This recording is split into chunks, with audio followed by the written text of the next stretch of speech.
আমার সামনে তো রাগ দেখাইতেছিস কে তুই?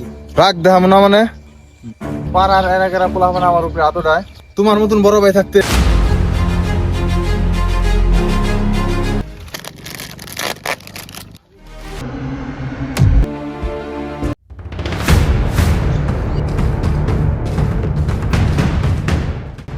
মারা!